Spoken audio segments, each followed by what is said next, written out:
good, y'all boys? It is Dub Minton. I'm coming at you with another reaction video. Today, I reacted to how good was Julius Erving really. Now look, I'm gonna be real with you. I've never watched his highlights. Like the most I know is about the layup. I've never sat down and watched his highlights. Like I don't, bro. I hear his name, but I don't really hear his name pop up in the top 10. I know he was good just because, like, bro, I know he's good just because of the name. You know what I mean? It's just like some names you have to respect. I know he's good, but I just don't know what he's done. You feel me?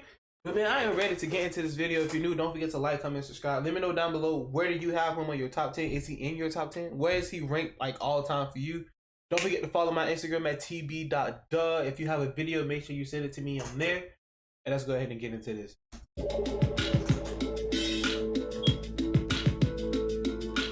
RB Kobe, man. Greatest, bro.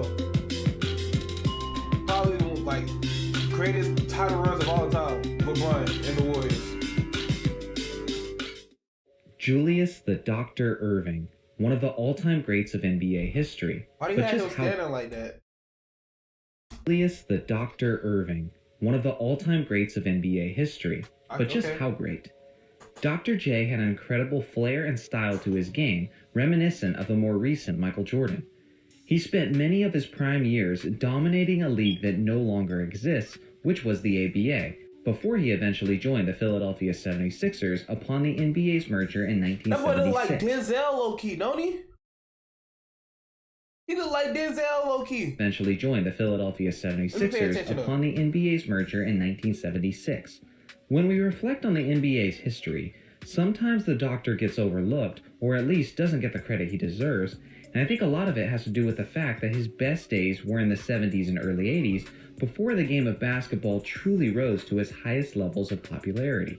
So although that's understandable, we're certainly not going to let him get shortchanged on our watch. He getting up there, Let's take a deeper look into the greatness of Julius Erving. Okay. The 1971-72 season was Dr. J's rookie year for the Virginia Squires, and as a 21-year-old with his incredible athleticism, leaping ability, and skill at finishing around the rim, he was an MVP candidate immediately, averaging 27.3 points, 15.7 rebounds, and 4 assists on 50% from the field. Bro, as a rookie, 15 rebounds, 27 points, bro, that's... As a rookie? 3 points, 15.7 rebounds, and 4 assists on 50% from the field. Nah, that's crazy. He also played in all 84 games that season. He was an All-Star upon entering the ABA and went on to be an All-Star every single year of his career in both the ABA and the NBA. In his second season of the ABA, he continued his dominance, scoring nearly 32 points per game while pulling down over 12 boards a game. From that point on, he never looked back. Dr. J won the ABA MVP award for the next 3... If he averaging 32, why people keep bringing up, like, why is it... I don't know. Never looked back. Why Dr. J won the ABA MVP award for the next 3 seasons straight, and his New York Nets won the ABA championship 2 of those next 3 seasons. He also won the 1976 ABA dunk contest with one of the most iconic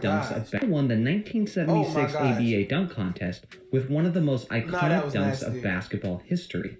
For those of you who want to criticize older athletes of years past because of the perceived lack of athleticism, let's remember that Dr. J was dunking from the free throw line before Kobe Bryant and LeBron James were even born.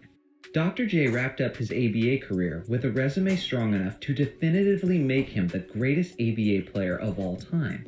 During his ABA career, he averaged 28.7 points, 12.1 rebounds, and 4.8 assists on 50.4% shooting.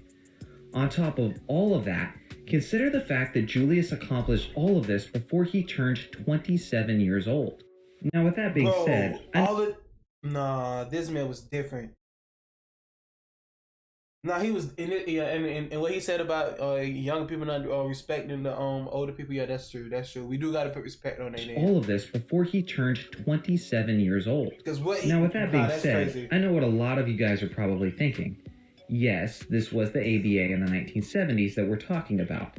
a league with only 10 teams, and a league that was represented by less than half of the world's best basketball talent. So it's important to take all of Dr. J's success in that league with a grain of salt. I get that.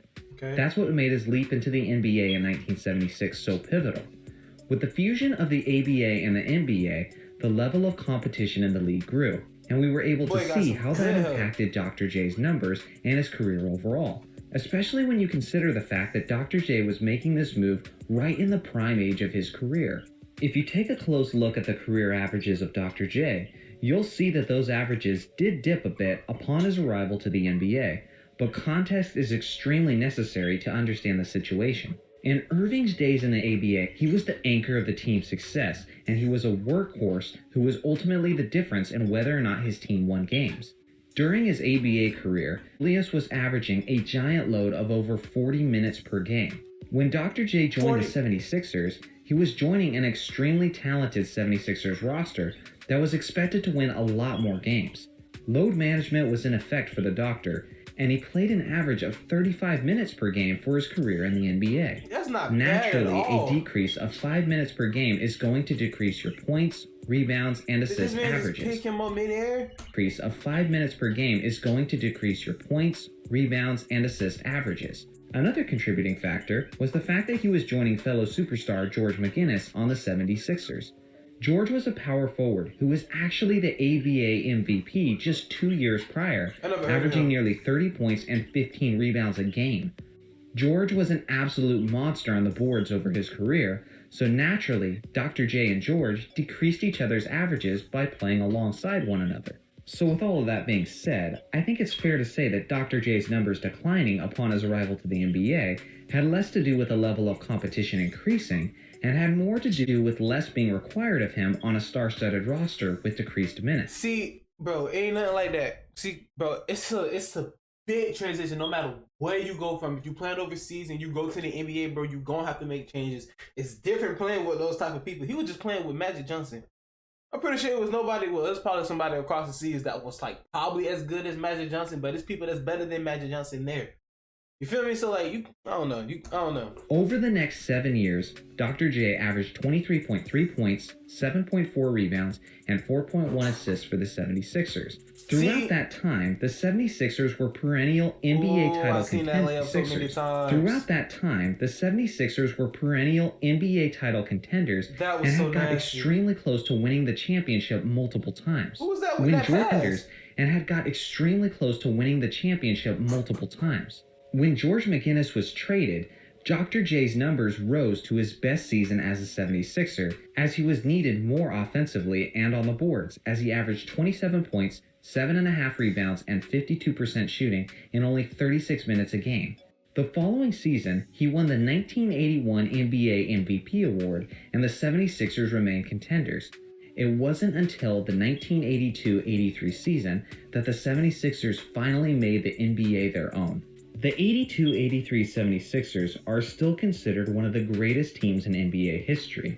It was their first year with a dominant big man in Moses Malone, and the tandem of Julius and Moses cruised through the NBA season on their way to a 65-17 record. In the playoffs, they went 12-1, which is tied 5-17. Julius and Moses cruised through the NBA season on their way to a 65-17 record. Bro, okay, look. If the 76ers are like one of the best teams, why don't they come up? Like, what did Dr. J do for him not to be talked about so much? Like, I don't hear about the 76ers, bro. I hear about, like, when they talk about the greatest teams, I hear about Boston, I hear about the Lakers, I even hear about Cleveland, I hear about the Warriors, I hear about the Bulls. You know what I'm saying? Like, they don't bring up, what the... In the playoffs, they went 12-1.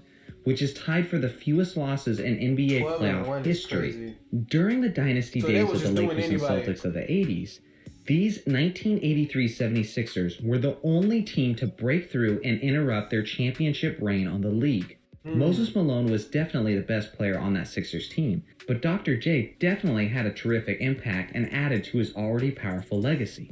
So all in all, Dr. J had a marvelous career in both leagues. He was also a solid defender. I'm not going to make it sound like he was locking down people as if he was Scottie Pippen out there, but he was great at causing turnovers. For his career, he averaged 2 steals a game and a remarkable 1.7 blocks per. For his career, he averaged 2 steals a game and a remarkable 1.7 blocks per game, which is extremely high for a 6'7" forward. He was not a great perimeter shooter, but he was all-time great athletically and was a terrific finisher who often dunked the ball when attacking the rim, but he also had an all-time great layup package. Dr. J doesn't have the benefit of accumulative statistics working in his package. Dr. J doesn't have the benefit of accumulative statistics working in his favor on the all-time rankings.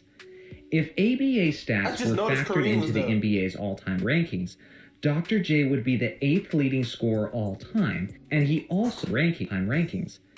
If ABA stats were factored into the NBA's all-time rankings, Dr. J would be the 8th leading scorer all-time, and he also would be second among small forwards behind only LeBron James. He was also extremely efficient while getting all of those buckets, shooting an impressive 50.6% over his career. He never shot below a 49. He was a pioneer of the game. That's crazy. He had the skills, the abilities, the accolades, and the championships. As far as where this puts him among the greatest small forwards of all time, they was playing in those type of shoes. Boy, back then they was dangerous. They and was the playing championships. in, Chucks, as far as where this puts him among the greatest small forwards of all time, I say LeBron and Bird are at the top. But third place, I've got to give it to the Doctor. I really think that he was that deserving and that he was that good. KD and Kawhi aren't quite on that level yet, but they're pretty close behind. Scottie Pippen and Elgin Baylor aren't too far off either. Enough of my opinions, though. Let me know in the comments section where you think Julius Erving ranks among the greatest small forwards of all time. Thanks for watching as always. Make sure to like and subscribe. Bro, y'all gotta let me know. Where do y'all have him? I just asked my dad. Was Julius Erving good? You know what I'm saying? He said, yeah. You know what I'm saying? He said he was like that and all that. Bro, y'all have to let me know. Where do y'all rank him, like, of all time? Like, and why don't y'all talk about him? I never hear nobody talking about him. What did he do? Why isn't he talked about? But man, if you enjoyed the video, don't forget to like, comment, subscribe. Let me know down below what you want me to react to next. Don't forget to follow my Instagram at tb.doug. Hey, man. I'm out.